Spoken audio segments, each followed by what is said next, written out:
Welcome to How to Live Slow, the podcast where we discuss slow living for the modern woman and help you design an intentionally slower family life. I'm Rachelle Glendon, your personal slow living coach and host of this podcast. I know all about busy, but I love living slow. Enjoy the show. Well, hello and welcome to episode 101 of How to Live Slow. I hope you're really well, as always. Today I have my first guest since last year on the podcast, and it's such a great one to get started on having guests on the show again. So I've got Dr. Kate Henry on today, and it's so exciting. The reason it's so exciting is because actually I've followed Dr. Kate for such a long time. Since I first heard her podcast episode with Brooke McAlary on the Slow Home podcast, like quite a while ago, and I had just purchased her book to read. It's called Tend to It, and she had just transferred over to Substack, which is, as I've spoken about on the podcast before, I'm slowly transitioning across to Substack myself. And part of my decision around that, which Kate doesn't actually know, but part of my decision around that was seeing the likes of Kate actually herself going across to Substack and a few other writers that I really appreciate their work. So I thought I want that for myself. And so she was one of the inspirations for that. So one of those things, right? I downloaded her book, I followed her for so long, and then she's out of the blue messaged me to say, hey, would you consider having me on your podcast? And so, of course, I was like, yes, I definitely would consider that. Please do come on the show straight away. So it's very exciting to bring you this episode. And the conversation we have is amazing. Kate is such a breath of fresh air and real practicality around what it actually takes to get things done while still managing. She specifically talks about chronic pain and chronic illness and even neurodivergence to an extent around, being productive and getting things done and still taking care of yourself and being really self-compassionate. And in fact, some of the books that she recommended, I highly encourage you to check out the show notes for this episode because there's a particular Venn diagram that you have to see, but also the book recommendation list that Kate provided us throughout the episode. There's 4 books there, and one of them I devoured I listened to it on Audible. I listened to it in like 2 days flat. It's called How to Keep House While Drowning. So yes, all that's to say there are lots of great resources that come out of this really beautiful chat with Dr. Kate Henry. Now, before we get into the chat with Dr. Kate, I did also want to just quickly make a note asking you to save the date for my autumn retreat. Now, if you become a subscriber to my Substack, you will get the invite and all the details on how to access that. It's a free retreat for people who subscribe. It'll be online, on Zoom. I was going to have it on the 17th, but that's actually today. It's actually going to be Monday, the 22nd of May.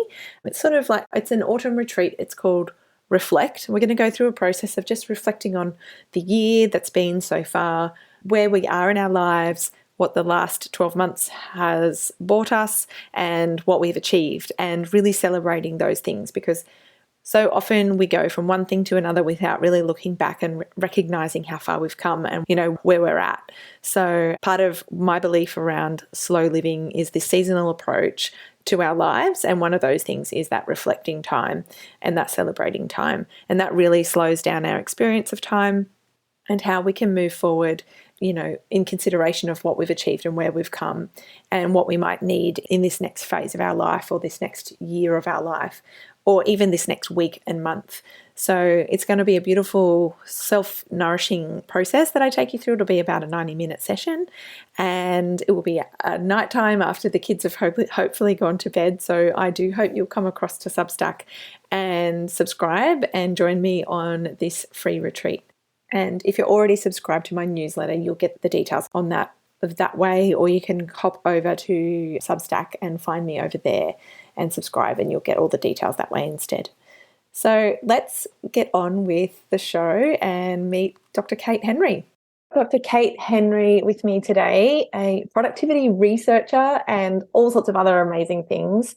Also the author of Tend to It, which is an awesome book about being intentionally productive, really. So hi, Kate, how are you? Hi, I'm doing great. I'm really excited to chat today. Yeah, me too. Yeah, this is going to be so good. I just finished reading your book and I've got lots of notes. So, yeah, but I've read the book. But how about you tell us about yourself and how you came to do the work that you're currently doing Sure. and So what that is? I'm a productivity coach who specializes in sustainable, slow productivity.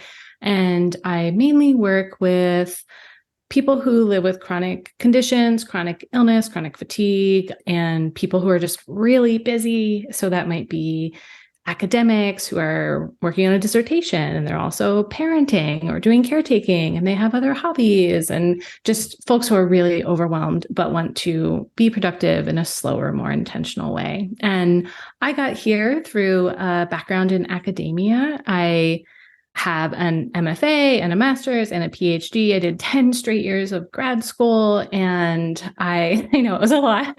And I, a few years into that, developed chronic illness and chronic pain. And that sort of screeched me to a halt. I completely had to relearn how to be productive. And I started researching productivity, trying out new things, discovered slow living, which totally changed my life. And after doing that research and applying it to my own life, I knew I wanted to help other people who had similar experiences. They were recovering from workaholism and perfection and wanted to do really well at what they were doing, but just didn't have the energy to or the desire to be going like 24/7. So that's what got me to where I'm at now.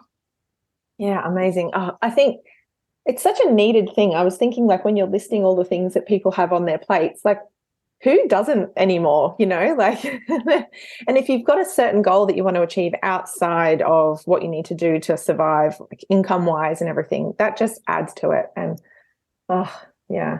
It's so true. It's like people are spinning so many plates, and some people have less energy and time and resources to get Yeah. all the stuff done. So those are my people. Those are the people I want to be talking to and working with. Yeah, amazing. Yeah, that you're saying chronic illness. And I was thinking, do you know what, actually, before you're helping people with chronic illness and pain still, have a fulfilling life, actually, there are a lot of parallels with like new motherhood.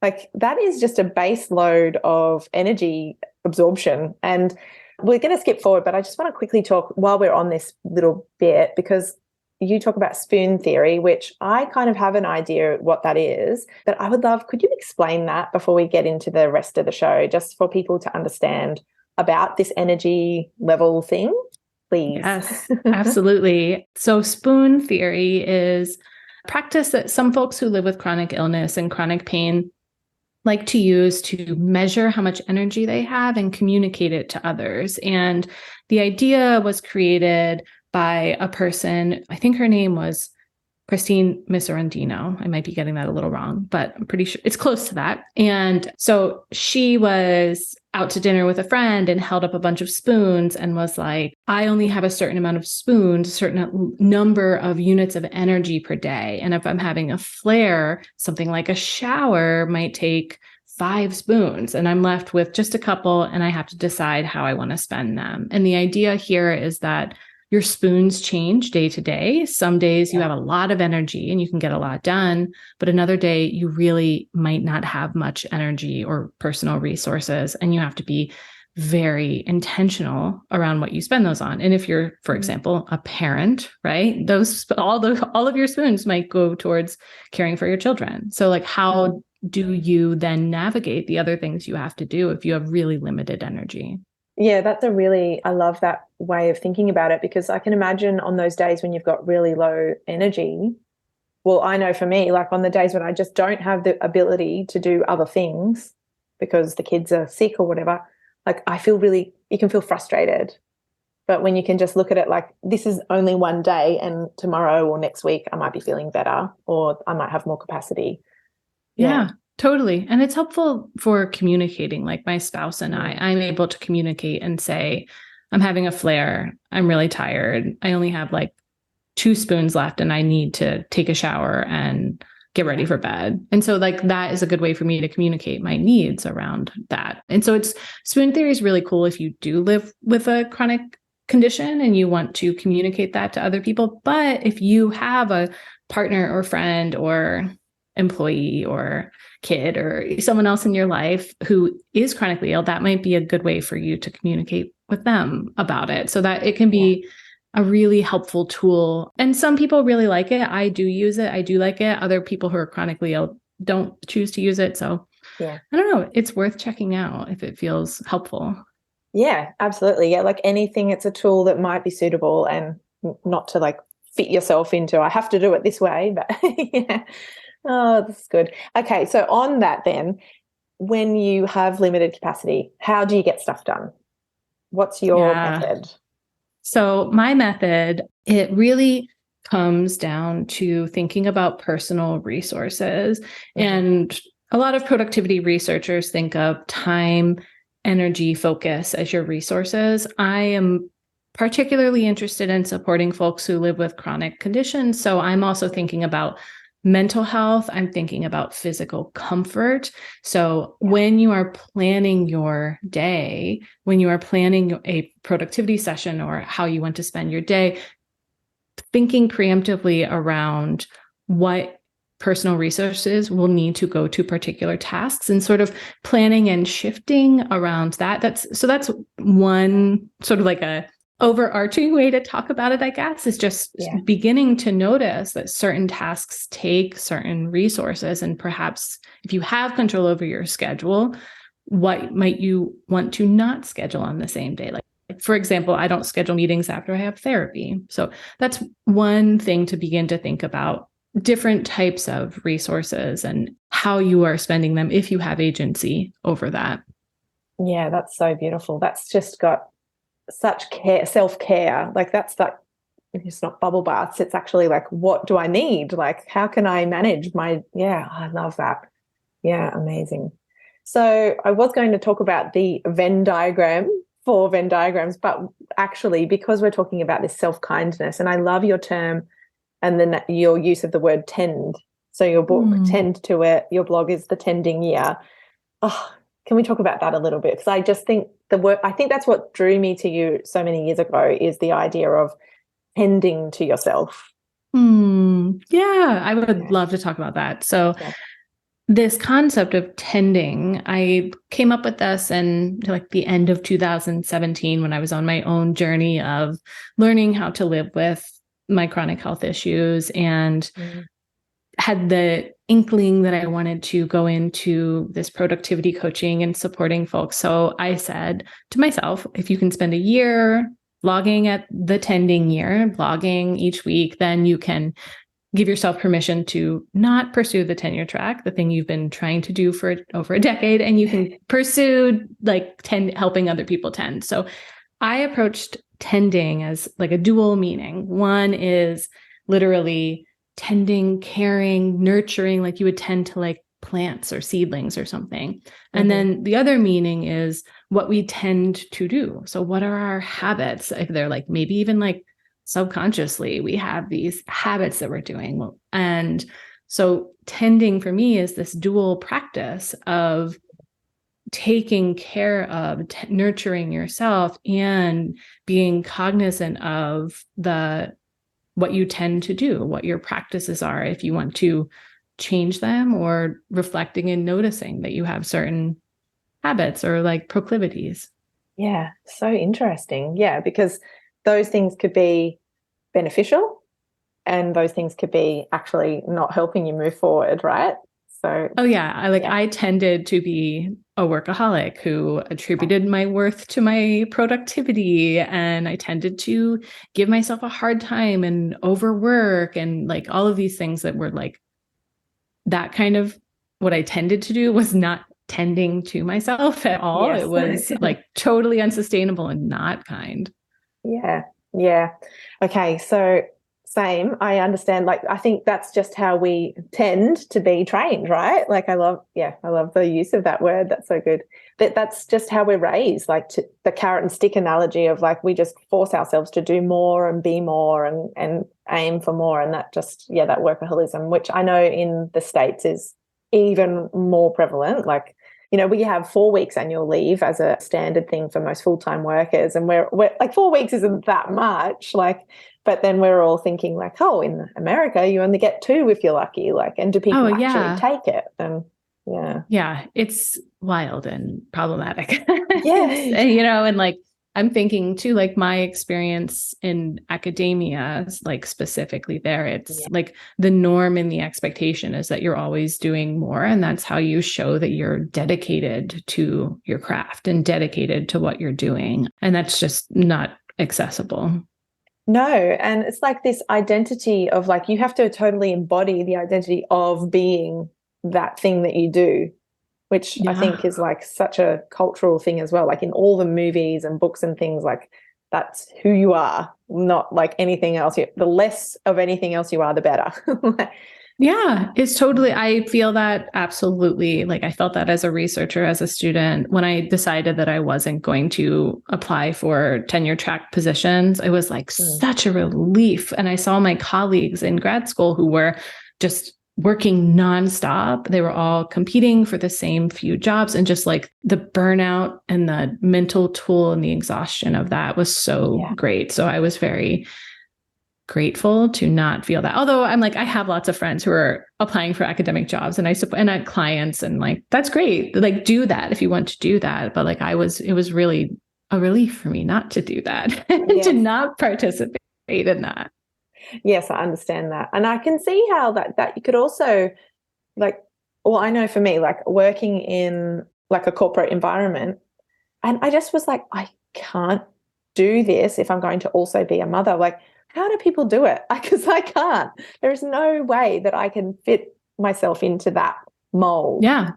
But yeah, so I understand that relief. I feel that. And like, I have clients who are parents, and like often they're like, well, I guess I'm just waking up at 5 a.m. Like, how else am I ever going to do this? Or like people who don't have access to childcare and who can only work like 20 hours a week and are making very little money in a graduate assistantship, you know? So the pressure on, just like the pressure on parents, you're not only scheduling yourself, there's not only the pressure of developing your own schedule, but you have to completely fit it around. And I'm thinking of people with younger kids, you know, but like fit it around like schooling or childcare. And maybe you only have like 1 day a week you can work on your goal or something. So it's the pressure, I think, dials up. Yeah, absolutely. Yeah. And then you also have to have the magical on that one day feeling like doing things. Like also you have to be resourced enough when you go into that day to have the energy to actually do what you need to do. Yeah. It's no wonder anybody ever, like, it's so much, isn't it? I know there's a lot of gatekeeping, I think, that happens and, you know, helps some folks thrive and makes things really challenging for other folks. And that we could talk about that for hours, and we won't talk about it right now because we could talk about it for hours. But my hope is that the work that I'm doing can help folks when they do have that pocket of time when they want to be productive, that it can be as easeful as possible. Yeah, absolutely. Yeah, I know we definitely could go down that ranty tangent of all of the systems that are just against certain people. Yeah. But okay, so though in the book, I took a few notes, my favorite few terms, the Goldilocks theory of productivity, and that's related to workaholism and keeping boundaries. So how does that help you, and how do you apply it with your clients, for example? Yeah. So I came up with this when I was doing my own writing projects, and I really love it. It has like a cutesy name, but I think I could give this some like technical productivity, agile theory name, and they would be like, ooh, you know, but for now it's the Goldilocks approach to productivity. And I came up with this because I would often have limited energy. Maybe I had brain fog, and I had to be really intentional around what I worked on during a productivity session because I had limited time. So the Goldilocks approach to productivity is you identify how long you have for a work session. Let's say you have 2 hours that you have available to you. And then you think about how you are feeling. Check in with your personal resources. What's my energy like? What's my ability to focus like? How am I physically feeling? The things that are going to affect the type of task you might thrive at that day, and certain things that might be totally off the table. Like if I had brain fog, doing any kind of like critical writing and thinking is out the window. Those days it's better to do like, I don't know, like a bibliography or like organize my office. That would be a great one for a brain fog. So you think about how much time you have, how you're feeling, and then what general task you want to work on. And the Goldilocks part comes in because in the Goldilocks children's story, fairy tale, there's a girl who goes to a house and 3 bears live there, and she's trying out their stuff. One thing's too little, one thing's too much, and one's just right. So the way we make this work for productivity is you think of, I have 2 hours. Here's how I'm feeling. What is too little? I'm not actually going to move the needle forward. It kind of would just be a waste of my time if I only did that. And then you go to the other side of the scale and you think, okay, what is too much? It's like way too big of a bite. I'm never going to get this done. I'm going to feel like crap because I don't actually accomplish it. And then you use those 2 poles to identify a task that's actually achievable. It's actionable. You can do it in that time with the energy and focus you and physical and mental comfort you have. And the goal there is to really hone in on something. So after the 2 hours, you're like, hey, good job, me. I did it. I made forward progress. You were going with the stream instead of against it. And hopefully it makes you feel really good about yourself. So I do that regularly for my own productivity. I'll literally write on a Post-it note, like too little, too much, just right, and like stick it on the wall. And this is something I teach my clients in productivity coaching because it helps them to choose a task to work on quickly. And it also helps them to feel motivated if there's like this long-term project they're working on, a dissertation or applying to a job or something like that. This can help them be like, no, I checked something off the box, or I checked a box off my list rather. Yeah. And I can see how much that would have like self-trust built into it, like developing that I can do what I say I'm going to do, which is a big mental kind of gymnastics thing that we can do, particularly when it's a self-driven thing rather than like, at school or at work, you're given tasks or you're given expectations and timelines and things. But if it's your own work or there's this very long lead time, like a PhD or something like that, then I can see how this would be really good, like to keep yourself on track without being mean. It's true. And like I bring it to like my personal productivity too. Like, do you know Casey Davis's work? She wrote How to Keep House While Drowning. I haven't read it, but I have heard of it. Yeah. I think you would love it. Like, I really think you would love it. Anyways, one of the things she talks about is like doing laundry, and like, you don't really need to fold your laundry after you do it. It's like just fold the things that are like actually going to get wrinkled or something. And so like for me thinking when I'm doing tasks that are like, if I were to actually sort the laundry, carry it to the basement, wash the laundry, bring it up, fold it, put it away, I'm like, that is actually pretty exhausting. I'm not going to do all of that. So like even Goldilocksing that and being like, okay, I'm going to wash 1 load of dark clothes, dry it, and then it's going to sit in the bedroom for a week and I'll just pull from the bag, right? So like that's something that she encourages us to do, but it's a similar approach to be like, what is truly actionable that will help me to achieve the goal that I want to achieve? Yeah. Oh, such a good analogy. I love that. And it's just like, oh yeah, can take that. That's taking care of me. I'm not like, no one's coming to check and give me a big red X because I didn't put my washing away. Like, yeah, it's been so freeing for me to just be like, to not put the laundry away. Cause that's often I'm doing laundry at night and I'm tired and like my spoons are all gone. And if it's like 9 p.m., there's no way that I'm going to like fold all the laundry. So, and it's fine. Like nothing bad has happened. So. That's so funny.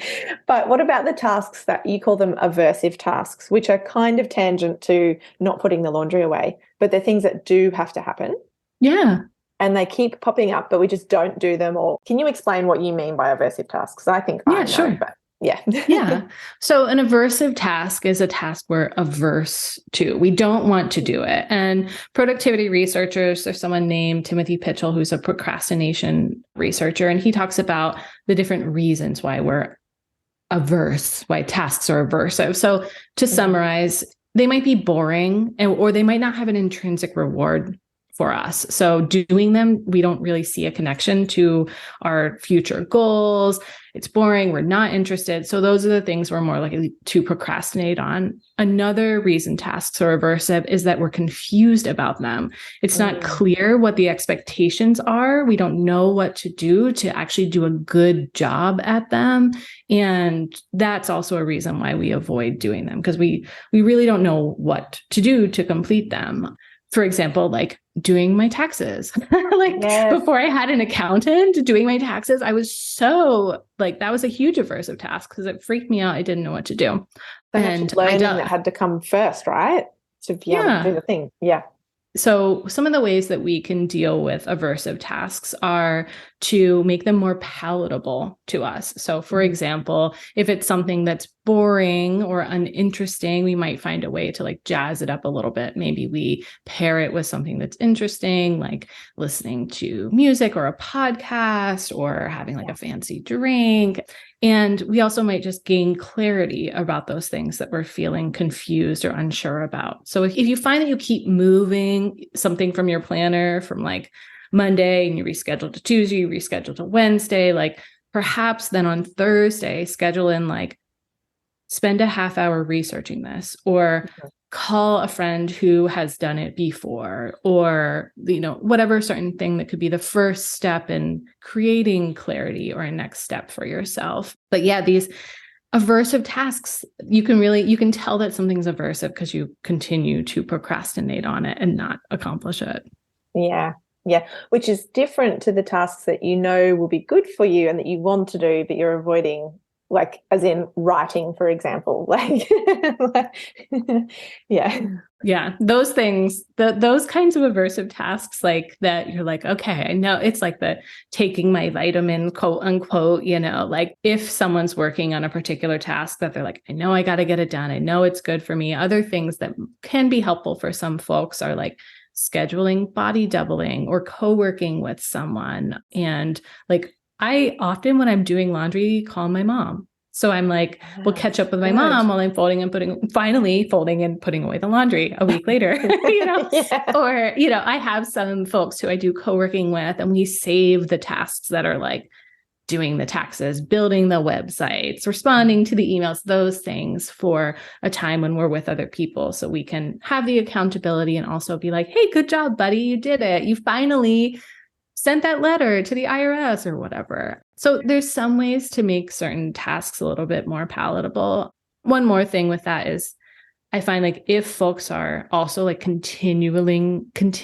rescheduling something over and over, sometimes it can be helpful to check in and be wait, when do I actually need to do this? We might want to get something done to get it off of our plate, but truly we might be able to just completely back burner it for a month and return to it then. And then we'll have more, if we are doing it closer to a deadline, we might actually feel more, I don't know, impetus to complete it then, that we might not feel if we're just trying to get it out of the way. Yeah. Yeah. Yeah. There are certain things that I think of them as should tasks, things you think you should do, that you don't actually have to do. Often it's, your intuition knowing that actually that's not necessary. That's just not always. Sometimes, for example, I have phone calls, I always have call your mom, call your nan, or whatever, and I procrastinate on it, not because I don't want to speak to the person, but for whatever reason, I have a thing about making phone calls and I just avoid them. And you always feel good afterwards. But I don't know. It's interesting.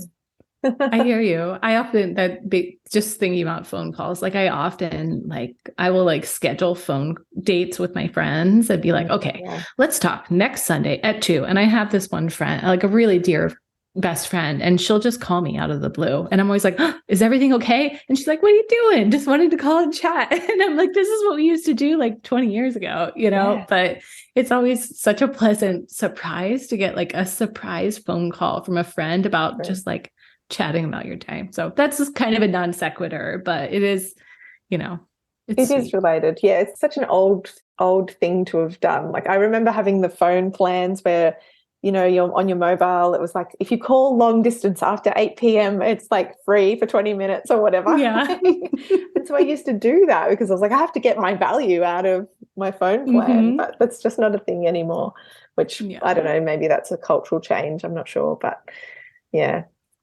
Okay, so finally, let's talk about the slow productivity Venn diagram, which I will, for everyone who's wondering, a Venn diagram is like the two circles that overlap. And Kate has this really great one on her new Substack. And yeah, do you want to, I'll put the image in the blog in the show notes so that you can see it. But yes, can you like slow living and productivity Venn diagram? Yeah. So I love Venn diagrams. That I have like the Substack post about just how much I love them. And so slow productivity is that Venn diagram overlap of slow living and productivity, which we normally would think are like polar opposites, like oil and water, but they actually, like, that magical place where they overlap can create more holistic, kinder ways to be productive. So I'm thinking of this for me, like slow living means different things to everybody. But for me, I practice this in my life through intentionality and mindfulness, privileging like quality over quantity, holding boundaries around my availability, distance from technology, like et cetera, et cetera. And for productivity, the key things that I'm thinking of are, again, like focus, time management, project management, all the things you would guess would be in productivity. So when we overlap them, we're looking at our productivity through that lens of slowness. We're thinking about like boundaries around how much and how often we work. We're thinking about having blank space in our days so we can rest and not rush from thing to thing. We're thinking of making our goals more achievable to us by considering our personal resources. And it's just a more sustainable way to be a productive, to practice productivity, in my opinion. Yeah, I think it's really beautiful because I do know a lot of conversations I've had, people think they can either be productive or have a slow life, and that those two don't go together, but actually they can very much go together. And in fact, productivity practices can build a slower life. Like you can actually live a slower life by having productivity practices, right? Yeah. Like actually getting things done in a certain amount of time so that you've got more time for rest, for example. Yeah. Yes, absolutely. This makes me think of something I really love, The Must Do Method by the author Sarah Knight. Have you read any of Sarah Knight's stuff? She writes like, can I all swear? The sweary. Yeah, she writes the sweary things. The like life-changing magic of not giving it up and stuff like that. Yeah. So anyways, she's very funny. I like her audiobooks a lot because she swears and she's funny. But anyways, she talks about the must do method, and lots of people talk about this, but the idea of like you're instead of a to-do list, which is just like all the things you want to do, your must do is like scheduling things for the particular day in which you must do them. So that is a productivity tool. You're using your scheduler, you're blocking things in your calendar, but the slow living support there is that you are like intentionally creating spaciousness in your day and not working just because there's more things you could be doing. So yeah, I really like the way that you worded that around like productivity supporting slow living as well. Yeah, because I woke up this morning and sometimes those words that pop into your head, I don't know whether whether I read something on Instagram about like you're inherently lazy, humans are inherently lazy, so you've got to find your motivation. And I was thinking like this is kind of related. Like I actually don't think we're inherently lazy. I think we're inherently at rest. But we live, like I think we need to create enough space for us to rest enough. Yeah. And that's, I guess why I love slow living. Yes. Oh, no, I hear you. I feel like I just keep suggesting books to you, but one more. I love it. I am the right person to suggest books to. Okay, great. I've got like Dr. Kate's book list over here, but Thinking about laziness, have you seen the author Devin Knight's Laziness Does Not Exist? Or Yeah, the author Devin Price, rather. Devin Price's yeah. Laziness Does Now Not that you Exist. say that, maybe that's why I was like, this person's saying Yeah. that we're inherently lazy, but I'm sure that laziness does not Yeah. Well, exist does ring a I bell. think you Yeah. would like that one as well. But he's talking in that book just about like the concept of laziness is not real. It's the problematic, and it encourages like just obsessions with productivity that we have and encourages workaholism. So, but yeah, I also shared something on Instagram earlier that I saw that I don't know if you saw this. I shared it in my story, but it was like a comic where like a little character was being like, I need to be productive. I've been relaxing too long and it's freaking me out. So I feel like yes, I think our natural practice can be to rest. And I think also like many people, myself included, are like, maybe using slow living as a way to practice that and like get used to it and like, Yeah. be like countercultural in that way, yeah. Yeah. It really is a countercultural thing. Like it's, like even when nobody might be saying anything to you, like, how dare you, but you still feel like you're going to get in trouble if somebody knows how much. Yeah, like it's interesting. Yeah. Oh, such a great chat. Thank you so much for your time today. I know we could Of go in course. so many different directions and so much great conversation. And I've taken a few notes from some of the books that you mentioned, but I'll definitely leave those there and I'm going to go and read some of them myself. Oh yeah. I mean, you're going to love the Casey Davis. You'll have to let me know what you think about it.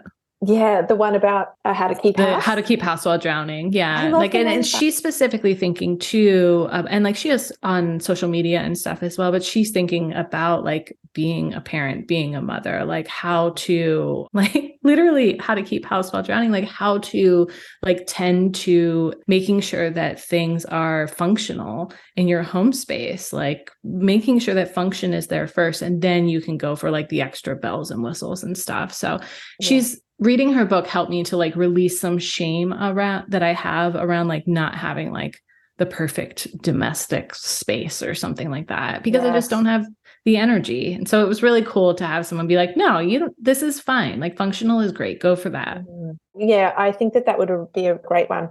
I often talk about like, so often when you have visitors over, everybody's tendency is to quickly tidy up. But like my best friend, also Kate, doesn't do that when I come over and I get to her house and I'm like, oh, I feel like I'm at home. I can just relax into your couch and have a cup of tea. And I now feel like not tidying up is like a bit of a gift to the visitors that I have because then they can feel like they don't have to like sit carefully on my couch and be, like Totally. Yeah. Oh my gosh. Do you remember when you were younger, did you used to go to your friends' houses and help them like clean their rooms? That was something that I would do. Like my friends, we would be like, come on over and like sit on the couch, sit on my bed and like help me like go through and tidy or something. And it was like a really sweet, like it's a sweet memory. Is that just me or did you ever do that with people? No, I think I probably did do that, like help them sort through their clothes and decide what still fit or what they're not going to wear, or like looking through all the jewelry boxes. And, most of the time you made more mess, right? But yeah. Oh, that's sweet. It's a sweet memory. Yeah, that's really lovely. Okay, where can we find you? Now, I know you're on Substack, but can you tell everybody where to find you and how to work with you if they're interested in going further? Yeah, totally. So I am at katehenry.com, just my name.com. And my Substack is, I think it's katehenry.substack.com, but my Substack is called Tending. No surprise there. And I have a contact page on my website, so you can reach out to me. And if folks wanted to work with me, so I offer productivity coaching, specifically a success and accountability coaching, which is just like a really hands-on, like we're in communication every week. And that's for folks who are working on like a short-term or long-term project. And it's the kind of coaching that I wanted when I was trying to do a dissertation as a chronically ill person. So it's fun. I do work with a lot of academics. I work with grad students and professors and postdocs, but I also work with folks who are in other lines of work as well. Yeah. Okay. People writing books, for example. Oh, yeah, totally. I mean, like a book or a dissertation or applying for a fellowship or, all these different things. We use similar tools to break them down and make them accessible.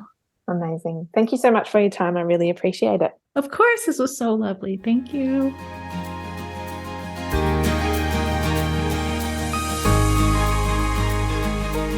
that's it for another episode. Thank you so much for joining me today. If you'd like to connect further, the show notes from today's episode, including all the social links and free resources, are over on my website, howtoliveslow.com/podcast. Have a beautiful week ahead, and I'll speak with you again soon.